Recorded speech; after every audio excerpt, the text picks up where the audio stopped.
LS 에코에너지의 세 가지 성장 전략 중에 두 번째 그린 이니시티브에 대해서 알아보고 있는데요. 대표적으로 해저케이블과 히토류 사업이 있는데 먼저 해저케이블을 알아봤고 이번 시장에는 히토류 사업에 대해 좀 알아보도록 하겠습니다. 덤물 히자, 흑토자 아마 많이들 이제 그렇게 알고 계실 것 같은데 히토류 하면은 기본적으로 매장량 중심의 어떤 그 자원 강물 자체가 덤으로서 히토류라고 이렇게 불리는 걸로 많이들 알고 계실 텐데 의미가 좀 다른 걸로 알고 있습니다. 말씀 주신 것처럼 지금 이제 히토류라는 이름 때문에 이제 많이들 이제 히토류라는 자원이 이제 희귀해서 이제 히토류라는 이름이 붙은 걸로 알고 계시는데 사실은 이제 히토류라는 자원은 이제 지구상에 좀 많이 존재를 한다고 합니다. 다만 이 히토류를 추출하고 정제하는 과정이 좀 복잡하기 때문에 이런 이제 히토류라는 이름이 붙었다고 하고요. 네네네. 또 지금 현재 이 히토류가 전 세계 공급이 이제 중국에서 90% 정도 이제 이루어지고 있거든요. 이제 그러다 보니까 좀 더 이제 희소한 그런 이제 자원이라 수급이 불균형적이고 그렇습니다. 공급적인 차원에서 좀 희소하다. 네, 그래서 이제 히토류라는 이름이 좀 더 이제 더 희소하다라고 느껴지는 것 같습니다. 사실은 히토류 사업이 아니더라도 기본적인 저희 사업 거점이 이제 베트남에 있는데 공교롭게도 지금 저희 히토류 사업은 베트남 히토류 산화물을 뭐 수입해서 마진을 붙여서 유통 사업도 있고 기본적으로 베트남 히토류를 가지고 하는 사업이잖아요. 그렇습니다. 이 전 세계 그 어떤 히토류 시장에서 베트남 히토류 시장이 차지하는 어떤 의미라든지 왜 베트남 히토류 사업을 하고 있는지 이런 부분에 대해서 좀 설명 부탁드리겠습니다. 앞서 설명드린 것처럼 지금 이제 히토류 자원에 대한 공급이 지금 중국에서 거의 90% 이상이 이루어지고 있다 보니까 지금 중국이 히토류 자원에 대한 전략 물자화를 좀 하고 있는 그런 상황들에 있거든요. 그래서 이제 이 히토류 자원을 필요로 하는 이제 많은 이제 기업들이 좀 탈중국화를 생각을 좀 하고 있고 그에 대한 자원 강물화라고 하죠. 그렇습니다. 그런 부분들 때문에 지금 이제 베트남을 좀 대안으로 좀 생각을 이제 많이 하고 있거든요. 그 이유가 이제 중국 다음으로 베트남이 이제 히토류 매장량이 가장 많다고 좀 조사가 되고 있는 상황입니다. 세계 2위라고 그렇습니다. 같이 갑니다. 그렇습니다. 그렇기 때문에 지금 이제 베트남에서 저희가 그 베트남 광산업체와 히토류에 대한 이제 산화물을 공급받기로 이제 계약을 좀 체결을 했고 네네. 이 산화물을 토대로 이제 금속까지 제조하는 사업을 추진하고자 한다라고 봐주시면 좋을 것 같습니다. 조금 더 구체적으로 LS 에코에너지의 그 베트남 히토류 사업을 관련해서 우리 역량이 또 무엇인지 국내뿐만 아니라 또 글로벌 진출을 어떻게 할 것인지 이에 대한 어떤 내부 기대 수준 등도 좀 말씀해 주시죠. 우선 LS 에코에너지의 이제 히토류 사업은 저희 모회사인 LS 전선의 연구자석 밸류체인 사업의 일환으로 좀 이제 네. 진행이 됩니다. 총 3단계로 좀 진행이 되는데요. 네. 그 첫 번째는 이제 히토류 산화물에 대해서 이제 공급받아서 유통하는 사업을 첫 번째 단계로 하고요.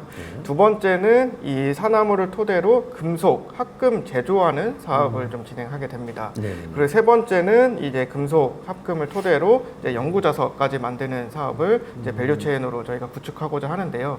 여기서 LS 에코에너지는 그 첫 번째 단계 이제 히토류 산화물 공급망 확보 부분과 그리고 이제 두 번째인 이제 금속 합금 제조 사업까지 저희가 담당하게 되고 그리고 이제 마지막 연구자석은 이제 LS 전선의 또 다른 자회사인 LS 에코 첨단 소재에서 진행한다라고 봐주시면 좋을 것 같습니다. 아 그렇군요. 베트남 남부 법인 쪽에 베트남에서도 희소금속 합금 공장을 만들어서 부가가치를 제공하는 사업도 한다고 들었고 그 다음에 이제 한국 국내 시장에서는 저희가 직접 하는 게 아니라 형제회사죠. LS 에코 첨단 소재 쪽에서 연구자석으로 그러면 히토류 산화물을 수입해서 1차적으로는 국내의 뭐 전기차라든지 또는 풍력터빈이라든지 이런 업체에 납품하면서 마진을 취득하는 유통사업도 하고 그다음에 LS 에코 첨단 소재의 공장이 이제 완료가 되면 LS 에코 첨단 소재로 납품해서 거기서 이제 연구자석도 생산을 하고 그렇습니다. 네. 궁극적으로 이렇게 밸류체인이 완성이 되는 그림이 되겠군요. 그리고 또 한 가지로 많은 그 노력들을 좀 하고 있는데요. 네. 아까 말씀드린 것처럼 히토류 산화물을 만들 때 이제 분리정제라고 하는 이제 기술이 좀 이제 필요로 하는데 네. 이 기술이 굉장히 좀 이제 어려운 기술이기도 합니다. 네. 그래서 이제 베트남 현재 있는 광산업체가 지금 이제 그 분리정제를 하고 있지만 저희 이제 LS 에코에너지도 자체적으로 이 기술을 확보하기 위해서 국내 이제 연구기관인 한국지질자원연구소와 함께 기술을 확보하기 위한 노력도 진행하고 있다라고 봐주시면 좋을 것 같고 또 한 가지는 지금 이제 국가에서 추진하고 있는 히토류 자원에 대한 이제 공급망 안정화 선도 사업자라고 하는 부분이 있습니다. 여기에 저희가 또 선정이 돼서 국가가 추진하는 이제 선도 사업자로서의 역할을 또 충실히 하겠다라는 부분도 좀 이제 말씀으로 드릴 수 있을 것 같습니다. 히토류 사업 관련해서 제가 하나 덧붙이자면 말씀하셨듯이 중국이 이제 압도적으로 가치관 매장량도 뭐 4천만 톤이 넘을 정도로 1위이지만은 현재 실제 생산량은 뭐 거의 독점이다시피 할 정도로 많은데 사실은 축복의 땅이라고 하는 미국, 아메리카도 모든 자원 가물이 다 나는데 이상하게 히토류는 생산량이 좀 미진하더라고요. 그래서 이 가치관 매장 2위인 베트남의 히토류 쪽에 상당히 관심이 많은 것 같고 그 의미가 중요한 것 같아요. 자 마지막으로 LS 에코에너지의 주요 성장 전략 3가지 중에 AI 이니시티브에 대해서 이번 시간에 다뤄보도록 하겠습니다. 생성형 AI 어떤 고성장 그리고 이에 따른 데이터 센터의 성장은 유난히 오래 들어와서 글로벌 이야기의 화두가 크게 된 것 같아요. 인공지능과 데이터 센터 관련 사업이 그야말로 이제 뜨거운 핫 이슈 중에 하나인데 에르스 에코에너지는 과연 이게 AI 그리고 AI 관련된 데이터 센터 성장 관련해 가지고 어떤 사업을 준비하고 있고 이에 대응해서 어떤 성장 전략을 가져가고 있는지 좀 설명 부탁드릴까요? 네. LS 에코에너지는 AI와 데이터 센터 분야에서 이제 미래 성장을 위한 AIDC 사업들을 좀 적극적으로 좀 추진을 하고 있습니다. 네. 최근 이제 발표된 이제 그 빅테크 기업들의 AI 투자들도 폭발적으로 좀 늘어나고 있는데요. 뭐 맞아요. 마이크로소프트나 메타, 구글, 아마존 이런 기업들도 지금 이제 AI 관련된 이제 데이터 센터 투자 계획이 엄청나게 좀 폭발적으로 늘어난 이제 부분을 볼 수 있습니다. 이처럼 현재 이제 AI에 대한 이슈가 굉장히 뜨겁고 그 AI의 발전에 따라서 이 전력망, 데이터 센터 이런 부분들이 굉장히 큰데 이 데이터 센터에 대한 저희가 전력 인프라를 적극적으로 좀 제공하는 그런 사업을 진행하고자 한다라고 보시면 좋을 것 같습니다. 맞습니다. 이 AI는 원래 3월, 5월에서 5월 그 사이에 뭐 생성 AI 관련해 가지고 아주 뭐 핫했고 또 데이터 센터까지 이제 덩달아 수혜를 입으면서 고성장 이야기 나오면서 뭐 전력기기 업체들, 전선 업체들 글로벌 이야기 주가가 많이 상승했었는데 여러분 아시다시피 반대로 요 근래 8, 9월은 이 반대로 영 모멘텀이 돼가지고 이제 소위 말하는 엔비디아발 AI 급붙는 이야기까지 나왔잖아요. 그러나 그 주식 시장에서 어떤 센티가 왔다 갔다 하는 것이고 근본적으로 AI 어떤 산업의 고성장과 관련한 데이터 센터의 고성장은 기본적으로 전기화 시대의 하나의 방향인 것 같습니다. 에르스 에코에너지는 주요 사업 거점이 생산 거점이 지금 베트남에 있잖아요. 1차적으로 베트남 시장에서 AI 또는 어떤 데이터 센터 성장과 관련해서 우리가 얻을 수 있는 어떤 수혜, 성장 포인트 그리고 대응한 성장 전략이 있다면 또 어떤 것들이 있을까요? 우선 저희가 그 이제 데이터 센터 사업 관련해서는 지금 베트남에서 좀 추진을 하려고 지금 계획을 하고 있는데요. 네네. 지금 현재 그 데이터 센터가 지금 베트남에 많이 좀 주목을 받고 있습니다. 그 이유가 정치적인 안정성인 이제 문제가 좀 있거든요. 최근에 이제 뭐 러시아 우크라이나 사태 때문에 한국의 통신사인 KT가 러시아에서 이제 사업을 철수한 부분들도 있고 이에 따라서 이제 뭐 정치적인 안정성이라든지 테러의 부재 이런 부분들이 굉장히 중요한 이제 문제로 좀 다가오고 있는 상황이거든요. 네. 그에 따라서 이제 베트남이 좀 주목을 받고 있고 또 두 번째는 지진이나 이제 뭐 이제 자연재해 이런 부분들이 좀 이제 베트남이 좀 더 낮은 이제 안정성을 좀 이제 가지고 있다라고 보시면 좋을 것 같습니다. 이제 이런 부분들이 데이터 센터 운영에 있어서는 이제 안정적인 전력 공급에 있어서는 필수적인 요소인 부분입니다. 그리고 또 하나는 베트남에서 데이터 센터 사업을 하게 되면 이제 상대적으로 저렴한 이제 건설이나 인건 비용 등을 통해서 초기 투자 비용을 좀 낮출 수 있는 이제 장점이 있거든요. 그래서 이제 많은 이제 글로벌 기업들이 베트남에서 이 데이터 센터를 좀 짓는 그런 부분들로 좀 진행이 되고 있다라고 보시면 좋을 것 같습니다. 더불어서 좀 말씀을 드리면 베트남 정부는 현재 그 사이버 보안법이라고 그렇죠. 해서 사이버 보안법. 네, 그 베트남 내에서 생산된 정보는 베트남 내에서 이제 저장을 해야 되는 그런 이제 정책을 좀 이제 진행을 하고 있거든요.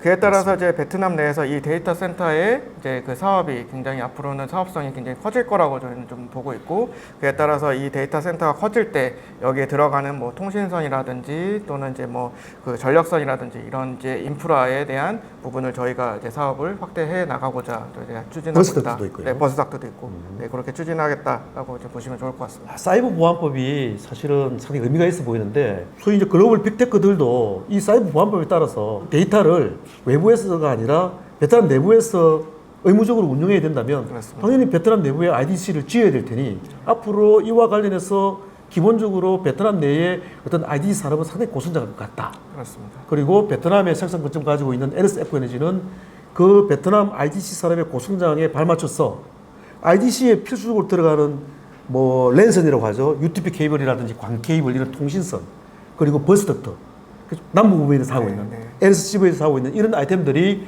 베트남의 어떤 IDC 산업의 성장의 수혜로 앞으로 상당히 성장 전망이 밝다. 이렇게 이해하면 되겠죠. 네, 그렇습니다. 추가적으로 좀 말씀을 드리면 저희가 이제 LSCV에서 생산하고 있는 광 케이블과 UTP 그리고 이제 버스닥트라고 하는 이제 전력 시스템이 이 IDC 센터에 좀 필수적으로 들어가는 이제 그런 그 제품들이거든요. 이제 저희가 이제 앞으로 베트남에서 이 IDC 센터가 계속적으로 이제 늘어날수록 저희 LSCV에서 생산되는 제품들도 계속적으로 더 수요가 늘어날 수밖에 없는 그런 이제 환경에 있다라고 보시면 좋을 것 같습니다. 저희가 지금 LS 전선에서는 지금 이제 초전도 케이블도 저희가 그 바로 제가 지금 드리려고 했던 생산을 하고 있거든요. 네네. 근데 이 초전도 케이블은 이 IDC 사업을 하는 데 있어서 좀 필수적인 부분이라고 네네. 보시면 좋을 것 같습니다. 왜냐하면 IDC 센터의 이제 전력 소비량은 굉장히 크기 때문에 이 발전원에서 이 IDC로 이제 전력을 송전을 할 때 네네. 굉장히 효율적으로 보내는 게 중요하거든요. 근데 이제 일반 전력선들은 이제 아무래도 전력의 이제 저항이나 이런 것들 때문에 전력 손실이 발생을 하게 되는데 이 초전도 케이블은 전력 저항이 0인 이제 부분이라서 전력을 굉장히 좀 효율적으로 송전할 수 있다는 장점들이 있습니다. 이 초전도 케이블 관련해서는 이제 LS 전선, 뭐 LS 일렉트릭 등의 이제 초전도 이 솔루션 관련해 가지고 얼마 전에 뭐 뉴스도 나고 뭐 그랬던 걸로 알고 있는데 일반 케이블과 달리 추가 변전소가 필요 없다는 걸 들었어요. 그 그렇습니다. 부분 또 네. 기술적으로 좀 설명 부탁드릴까요? 기존에는 이제 전력 케이블을 통해서 이제 전력을 이제 송전하기 위해서는 변전소를 통해서 송전을 해야 되는데 네네네.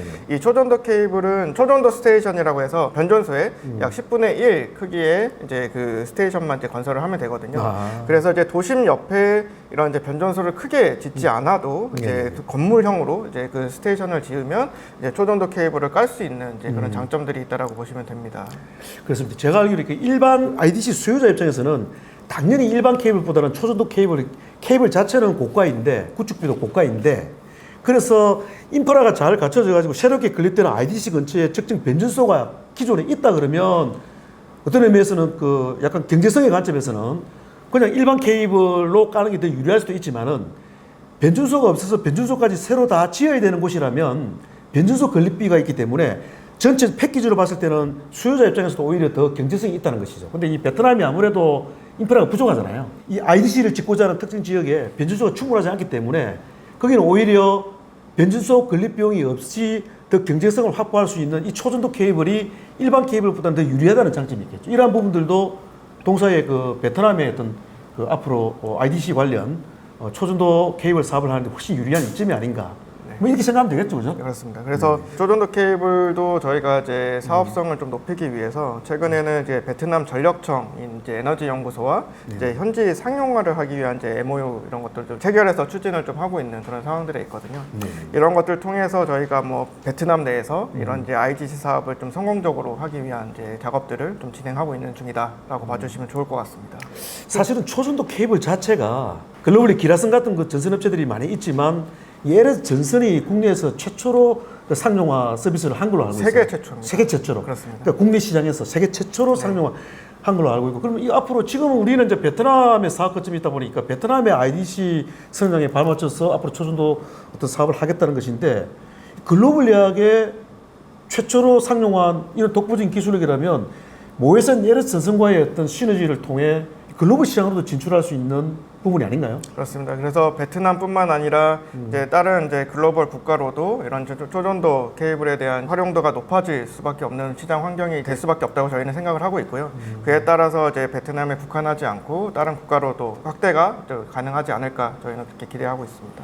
자, 오늘 귀중한 시간을 내어서 이 전기화 시대 그리고 친환경 시대에 이 변화를 선도적으로 지금 주도하고 있는 LS 에코 에너지의 주요 사업 전략 세 가지를 알아봤습니다. 사실 그 그리드 이니시티브는 전력망 확충 관련 사업으로서 그 LS 에코니의 기존 사업의 어떤 성장 전략이라고 여러분들이 이해하시면 되고요. 그린 이니시티브는 말 그대로 친환경 성장 전략이잖아요.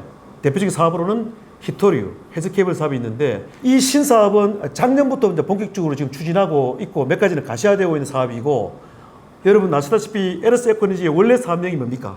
LS 전선 아시아죠?